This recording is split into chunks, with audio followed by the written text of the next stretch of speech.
These 10 foods are about to cost 3 times what you're paying for them right now.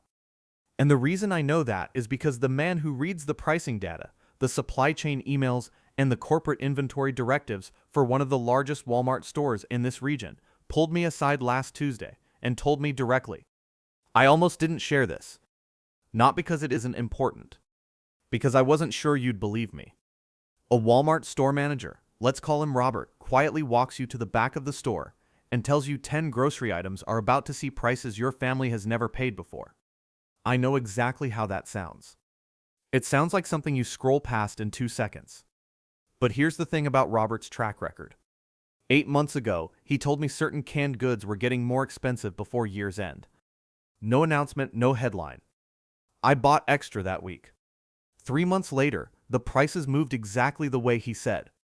6 months ago, he mentioned specific cooking oils were getting hard to restock. I bought 4 extra bottles. 2 months later, my wife went to grab one and found a near-empty shelf with a limit sign above it. He has been right. He has been specific. So last Tuesday, when he tilted his head toward the back of the store, I put my cart down and followed him immediately. What he told me in the next 4 minutes is what this video is about. 10 foods, real prices, a real timeline, and a window that is closing faster than most people realize.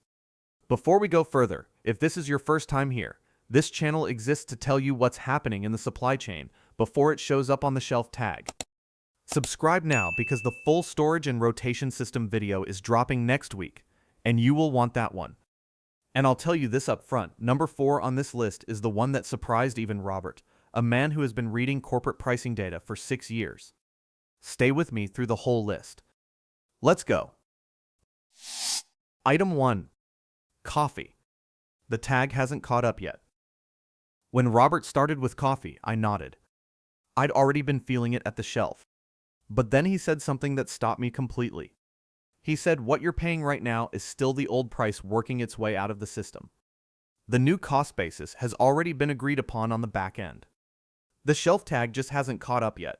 I want you to sit with that for a second. The decision has already been made. It's done. The tag you're reading today is a relic of contracts that are expiring right now. The number you hand over at checkout this week is not the number that's been agreed upon for next month. Here is the documented reality behind what Robert is seeing in his corporate data. Coffee prices have already risen more than 20% over the past year alone. We grow almost none of our coffee domestically. And Brazilian coffee is now subject to significant new tariff costs on exports to the United States. That cost does not evaporate somewhere in the supply chain. It moves like a wave, hitting roasters first, then distributors, then retailers, and the final stop is you at the checkout. Here is what most people get completely wrong about this. They think switching to the store brand protects them.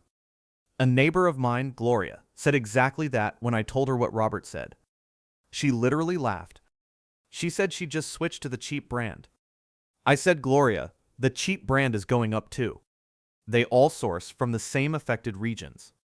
There is no budget coffee option that is immune to an 80% import dependency when the primary supply country faces dramatically higher export costs. The store brand and the premium brand are both going up. The only question is when your specific tag changes. She stopped laughing. What you do this week, buy your regular coffee in the largest format available. Whole beans hold freshness longer than ground. Store in an airtight container, away from light and heat. If you want to seriously extend shelf life, vacuum seal small weekly portions. They hold for months without losing quality. You don't need a warehouse. You need 4 to 6 extra weeks of what you already drink, bought at today's price, before the new tag goes up. And if coffee surprised you, wait until you hear what's happened to an animal that takes years to grow. Item 2. Ground beef. The pipeline gap that doesn't close for years. When Robert mentioned ground beef, I pushed back a little. I said, Robert, isn't beef always going up? Is this really different from every other year? He said, this one is structural. This isn't a bad season or a supply hiccup. This is a pipeline gap that doesn't close for years. Then he explained the herd problem. And I want to walk you through it exactly the way he explained it to me, because once you understand it, you cannot stop seeing it everywhere. In 2022, a brutal sustained drought swept through cattle country Texas, Oklahoma, Kansas, and the entire southern plains. Feed prices spiked to levels most ranchers simply could not sustain. So they did what the economics forced them to do. They sold off their cattle early. Massive liquidation. Hundreds of thousands of animals went to market in 2022 and 2023 because keeping them was costing more than selling them. Here is the part that almost never makes the news. You cannot rebuild a cattle herd fast. A cow takes years to raise to market weight. The breeding stock that was sold off in 2022 is not there to produce calves. The calves that would have been born in 2023 were never born. The animals that would be filling the beef section of your grocery store right now were never raised. That gap in the supply pipeline is permanent until the herd rebuilds itself naturally. And that takes years, not months. Years. Robert told me beef is one of the categories where store managers have already been told to manage customer expectations around pricing and availability. I asked him what that phrase means exactly. He said it means don't act surprised when the price jumps, and don't tell customers it's coming back down. My brother-in-law cooks ground beef 4 times a week for a family of 5. When I told him everything Robert explained about the herd problem, his first reaction was the same as mine. He thought I was being dramatic.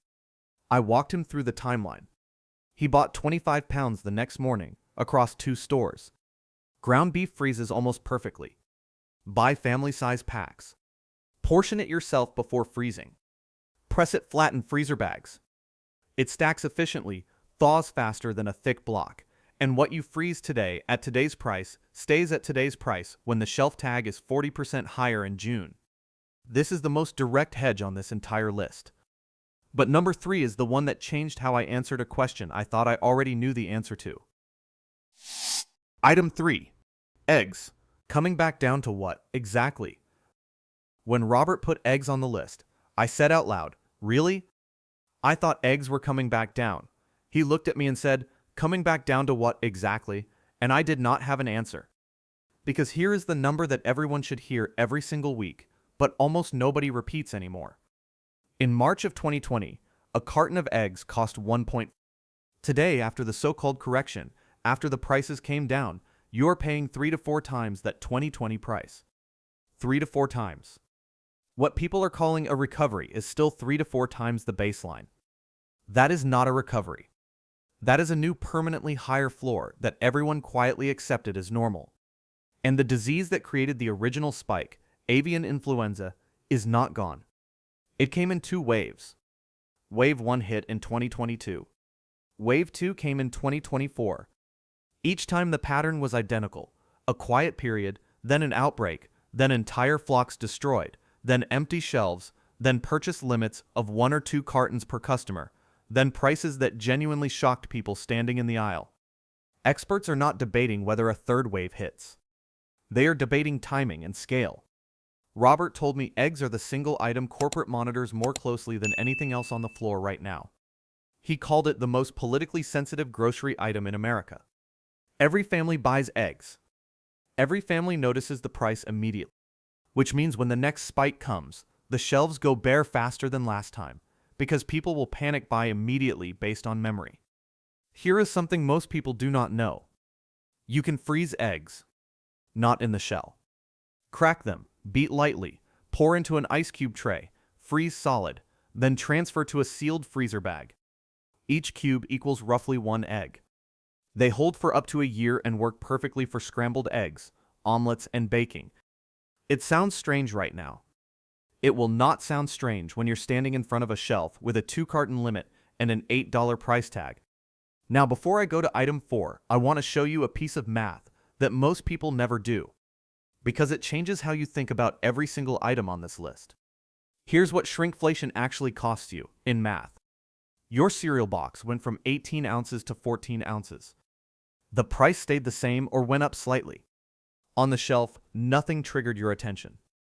But you just paid a 28% hidden price increase without ever seeing it change on the label. Robert's own store SKU data shows package weights dropping while prices hold or rise. The people who are paying attention are angry. The people who aren't paying attention just feel confused about why their grocery budget keeps getting tighter when the stickers don't seem to be changing much.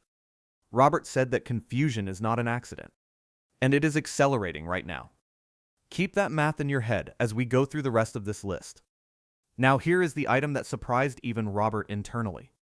And when he told me why, I understood immediately. Item 4. Butter and dairy fat. The hidden twin of the beef crisis. This is the item almost no one is talking about. And that silence is exactly why it matters. The same drought that forced the cattle herd liquidation I just described. The same economic pressure that removed the breeding stock from Texas, Oklahoma, and Kansas. That exact same event affected the dairy herd. Because here is something most people don't connect. Beef cattle and dairy cattle share the same feed supply, the same pasture economics, and in many cases, the same regional farming operations. When feed costs spike and ranchers liquidate, they liquidate dairy herds alongside beef herds. The cow that was going to produce milk for the next 5 years got sent to market in 2022 because keeping her cost more than selling her. Butter hit a 20-year price record in the United States in 2024. Not a seasonal high. Not a supply hiccup. A 20-year record. Cream prices followed. Cheese prices followed. And the European imports that America has historically used as a buffer when domestic dairy gets expensive are now facing the same tariff layering that Robert described for olive oil. Goods coming from France, Ireland, and the Netherlands hit with import costs that move directly to the shelf price. Robert said it best. He said what's happening to beef on 4 legs is happening to dairy in the carton. Same root cause, same pipeline gap, same multi-year rebuild timeline, and most people watching the beef price completely missed that butter was doing the same thing in the dairy aisle 2 sections over. Here is what most people get wrong about butter specifically. They assume it's a luxury item, something you can swap for margarine if it gets too expensive. The problem is that margarine and butter substitute products use the same vegetable oil inputs we're going to talk about in item 9 on this list. There is no cheap substitute that lives outside the same supply pressures. Practical move. Butter freezes for up to 12 months in its original packaging, with no quality loss at all. Buy it in the 4-pack. Stack it in your freezer today. If you want maximum shelf life without freezer space, look at ghee, clarified butter, which is shelf-stable. This is the sleeper item on this list. The one that's moving quietly while everyone watches beef. And here is where it stops being about individual foods and starts being about the entire system underneath them. Item 5. Olive oil. The supplier email nobody told you about. When Robert mentioned olive oil, I pushed back harder than any other item on this list. I said, Robert, people can just switch to a different oil if olive oil gets expensive. Vegetable oil, canola oil, something cheaper. He said, pull up the sunflower oil section on your phone right now. Pull up coconut oil. Pull up avocado oil. I did. Every single one trending in the same direction. I'll come back to exactly why in item 9, because that answer deserves its own full breakdown. But first, here is what makes olive oil different from every other item on this list. A major food importer, one of the primary suppliers servicing large retail chains including Walmart, has already sent formal written notification of a 20% base price increase on olive oil. That is locked in. Already in the pipeline. Already agreed upon. And that is the baseline, before tariff costs on European goods layer, additional expenses on top of every bottle coming from Spain, Italy, and Greece. Spain, Italy, and Greece together represent the overwhelming majority of global olive oil production. All 3 countries have experienced consecutive years of severe drought and heat damage that has affected olive groves at a scale that does not repair in one good growing season. Olive trees are resilient, they've been farmed for thousands of years. But back-to-back bad harvests don't just cut current yield. They weaken the trees themselves. Recovery is measured in years. Robert described olive oil as one of his early warning email items. I asked him what that meant. He said before a public price change, the purchasing department gets quiet emails from suppliers. Not press releases. Not anything that would flag the consumer. Just an internal notification. Expect significant changes to your cost basis next quarter. Olive oil has been generating those emails since last fall. My wife tracks prices the same way I do. She writes the purchase price in marker on the bottom of bottles when we buy them. When I got home that Tuesday and told her about Robert's conversation, she went straight to the cabinet, pulled out our bottle, looked at the number on the bottom, and went quiet. She said, "This is already higher than what I remember paying before any of this." Yes, it already is. And it has significantly further to go. Buy the large format dark glass bottles, not clear glass, which allows light to degrade the oil faster.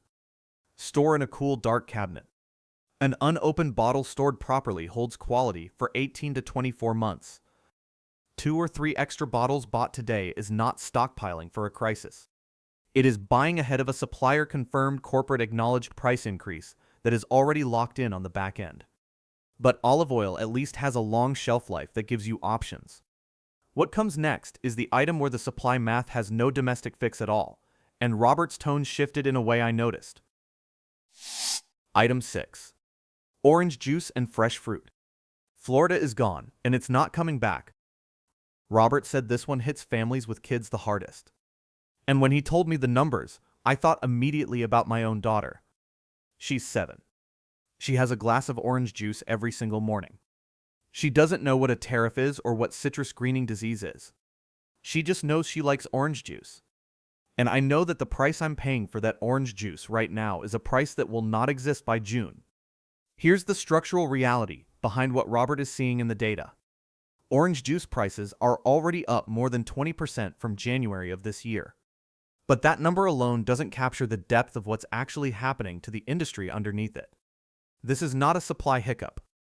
This is not a bad season.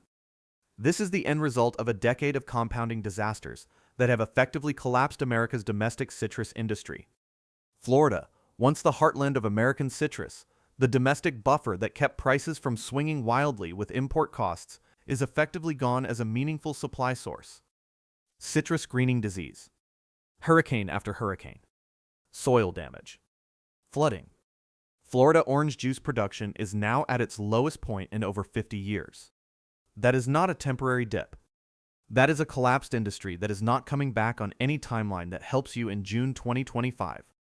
So we are now almost entirely dependent on imported fruit. And roughly 59% of all fresh fruit consumed in the United States is imported. When tariff costs on imported goods increase, and they have significantly across multiple major trade relationships, there is nowhere to redirect the burden. There is no domestic buffer anymore. Florida was the buffer, and Florida is gone. Practical move. Frozen concentrated orange juice is cheaper than ready to drink, stores in your freezer, holds for over a year, and tastes identical when reconstituted properly. For fresh fruit broadly, berries freeze beautifully and hold almost all of their nutritional value. Buy when the price is good. Freeze what you can. Our grandparents did this automatically. Now here is what I'm about to tell you next. This is the one that made Robert go quiet. And I have been thinking about the phrase he used ever since. Item 7. SE food and frozen fish. The most uncomfortable numbers internally. When Robert got to this item, he paused for a beat before speaking. Then he said, "This is the category where the numbers internally are the most uncomfortable to look at." I have been thinking about that phrase since he said it. The most uncomfortable to look at. From a man who reads supply and pricing data every single week for 6 years. I pushed back immediately. I said, "Robert, seafood feels like a premium item. Most people aren't buying lobster every week. Why does this make your top 10? He said, "I'm not talking about lobster. I'm talking about the frozen tilapia, the fish sticks, the canned tuna, the stuff regular families put in their carts every week without thinking about it." Frozen seafood prices are already up roughly 11.6% this year. And the structural math behind this category is the harshest on this entire list. Around 80% of the seafood Americans eat is imported. The primary sources are China, Vietnam, and Chile, all of which are now facing significantly higher tariff costs when exporting to the United States. But here is what makes this different from beef, where there is at least a domestic cattle industry that can theoretically rebuild over years. There is no domestic seafood production that can scale to fill this gap. The ocean does not respond to market signals. You cannot decide to produce more wild-caught fish the way you can decide to raise more cattle. When tariff costs rise on imported seafood, there is nowhere for the supply to come from. The cost moves directly to the shelf. No buffer. No alternative source. No domestic surplus waiting somewhere. Robert told me he is already watching it in his store's own ordering data. The variety in the frozen fish section is shrinking. The less popular items are disappearing first. The core items are still there, but inventory is thinner than it has been in 2 years, and the pricing on even those core items is already being updated on the back end right now. Shift spending toward canned fish right now, before the frozen aisle reflects what's already been decided. Canned tuna, canned salmon, sardines, same protein, a fraction of the cost, shelf life measured in years, not days. Not glamorous. Smart. And now I want to show you what this list means in actual dollars for your family, because this is the number most videos like this never give you. The average American household spends approximately $1,100 per month on groceries. If the 10 items on this list average a 35% increase by June, and based on what Robert is seeing in his supplier data, 35% is conservative. That is $385 in added monthly grocery costs. Per month. Every month. A structured 6-week buy-ahead on these items, spending approximately $250 to $350 total above your normal weekly budget, locks in today's prices on an estimated $700 to $900 worth of future grocery costs. That is a return on investment that no savings account is offering right now. This is not stockpiling. This is financial positioning, the same thing corporations do every single quarter when they buy futures contracts on commodities before the price moves.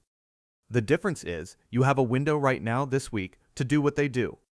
Now we move to item 8. And this is the one that's hiding in plain sight on every shelf in the store, because everyone assumes it's the one thing that will always stay cheap. Item 8. White rice and wheat flour. The staple nobody warned you about. Most people watching this video are not worried about rice and flour. That is exactly the problem. When something has been cheap for your entire life, your brain stops treating it as a price-sensitive item. You grab it without looking. You assume it's going to be $2, $3, whatever it's always been. That assumption is where the biggest hits to your grocery budget happen, not on the items you're watching, but on the ones you stopped watching. Here is what changed. In 2023 and into 2024, India, which supplies approximately 40% of the world's entire rice export market, implemented a significant rice export ban. 40% of global rice exports, restricted in a single policy decision. The international rice price spiked to multi-year highs almost immediately. That price movement is still working its way through retail supply chains. The bag on your grocery store shelf today is priced below where the replacement stock is going to come from. Wheat tells a parallel story. The Black Sea region, Ukraine and Russia combined, represents a significant share of global wheat exports. The ongoing conflict has disrupted that supply in ways that created persistent volatility in wheat commodity pricing through 2020. Every flour-based product in your grocery store, bread, pasta, tortillas, crackers, instant noodles, baked goods, sits downstream of that wheat price. When wheat moves, it moves everything downstream with it. And here is what most people miss completely. Rice and flour are not just food items. They are the foundation items. The things your family eats when everything else gets too expensive. They are the fallback. If the price of the fallback rises at the same time the price of everything else rises, you have lost the safety net that the modern grocery budget always quietly relied on. Practical move: 25-pound bags of white rice and all-purpose flour, stored in sealed. This is not extreme. This is exactly what every serious food budget manager has always done, before most of us decided the supply chain was too reliable to bother thinking about. Rice and flour today represent some of the best price per calorie insurance available anywhere in a grocery store. Buy the large bags now, before the replacement stock arrives at a price that reflects where commodity markets have already been for the past 18 months. And if that surprised you, it's because most people only watch the finished product price, not the ingredient cost that lives underneath it. Item 9 does exactly the same thing, but for something your family uses every single day, often without thinking about it. Item 9. Cooking oils. Canola, sunflower, vegetable. There is no cheap substitute anymore. Remember when Robert told me to pull up the price of sunflower oil on my phone when I pushed back on olive oil? Here is exactly what I found and why it matters. Most people watching this assume there is a hierarchy in cooking oils. Olive oil at the top, premium, expensive, the fancy one. And then below it, a whole category of cheaper alternatives that will always be there as a budget fallback. Vegetable oil, canola oil, sunflower oil, the ones that fill the bottom shelves and never really change in price. That assumption is out of date. And it has been out of date since 2022. Ukraine is the world's #1 producer of sunflower oil. Number 1. Not a major producer, the primary source. When the conflict began in Ukraine in February 2022, global sunflower oil supply dropped sharply and almost immediately. Prices spiked 60 to 80% within months. International buyers scrambled to find alternatives, which drove up canola oil demand, which drove up canola oil prices, which came back around to vegetable oil blends. Every oil in that cheap alternative category moved in the same direction at the same time, for the same fundamental reason. The system that had priced them cheaply was disrupted, and it has not fully recovered. Today, sunflower oil prices are still approximately 45 to 55% above their pre-2022 baselines. The spike normalized slightly from its 2022 peak, but the floor has permanently risen. Canada is the primary global supplier of canola. Ongoing trade tensions affecting Canadian agricultural exports to the United States add another layer of cost pressure on canola oil specifically. Robert's point is now clear. The just switch oils strategy is not a strategy when every oil is under the same directional pressure. What most people get wrong, they look at the cooking oil shelf and see prices that seem stable compared to 2022's peak.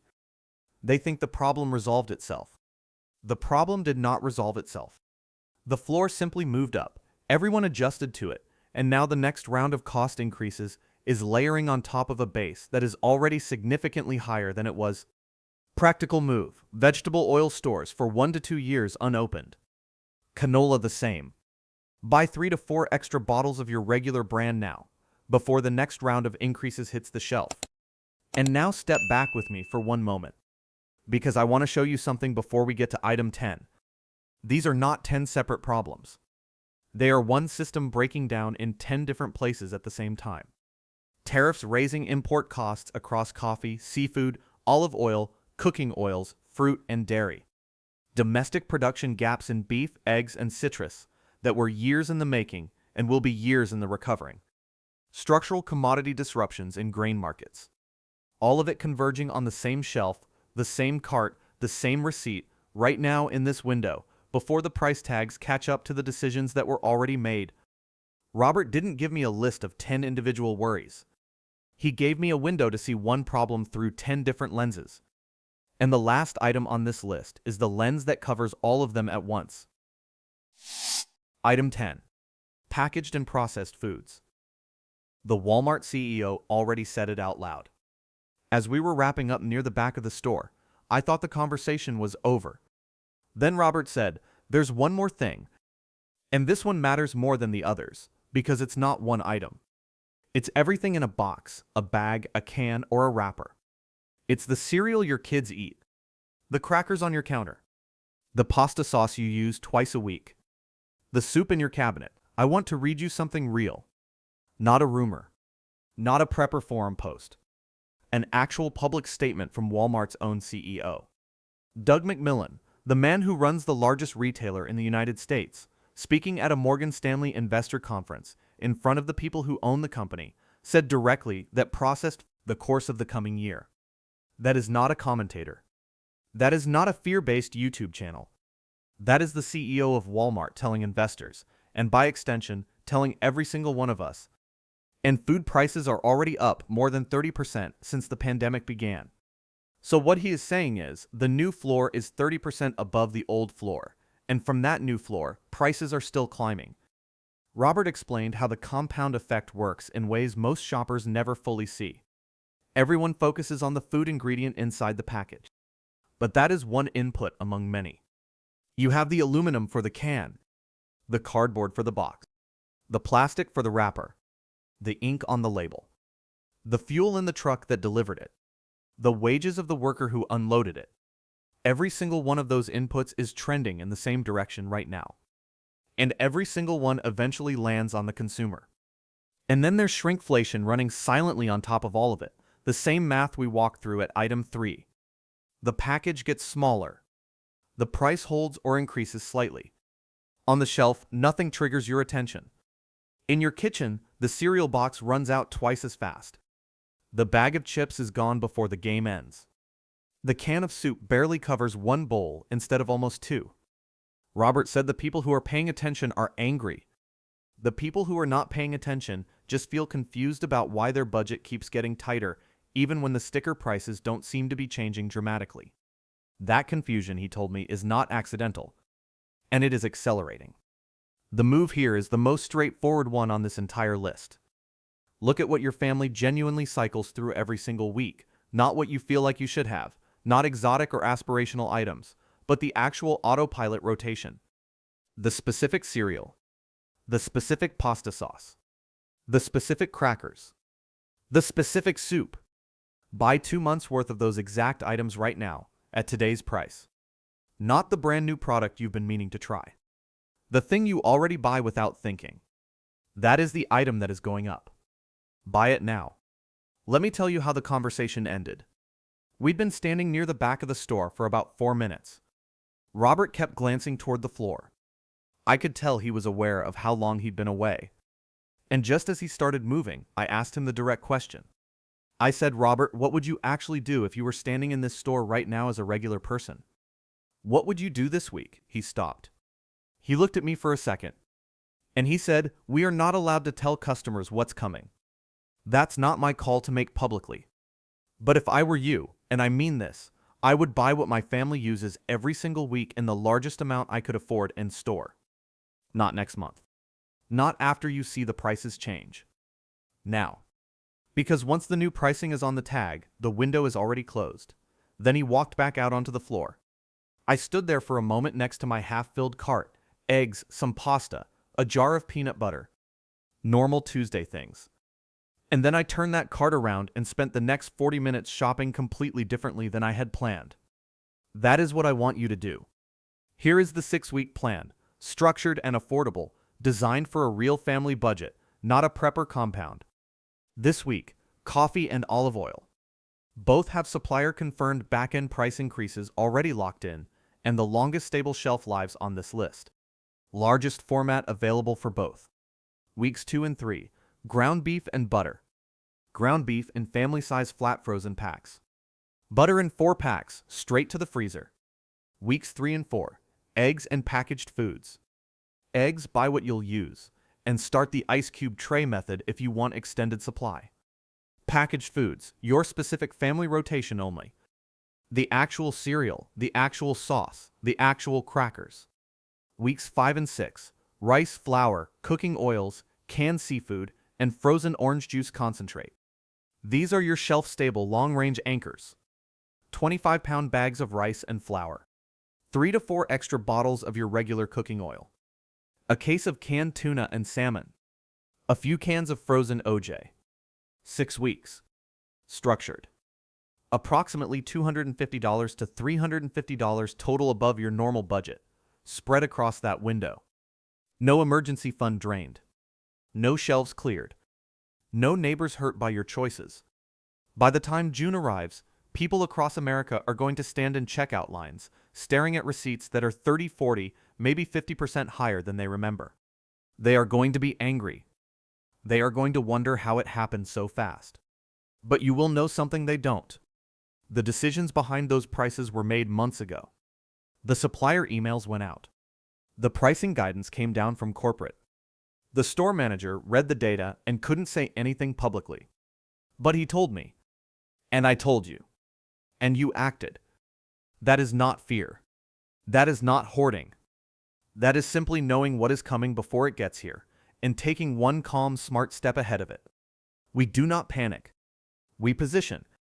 Drop a $sign in the comments right now if you are taking action this week. Just one character. I read every single one of them. And if you want the full detailed breakdown, exact quantities per person, the best storage containers by food type, and the rotation system I personally run at home, subscribe right now because that video is already in production and it is coming next week.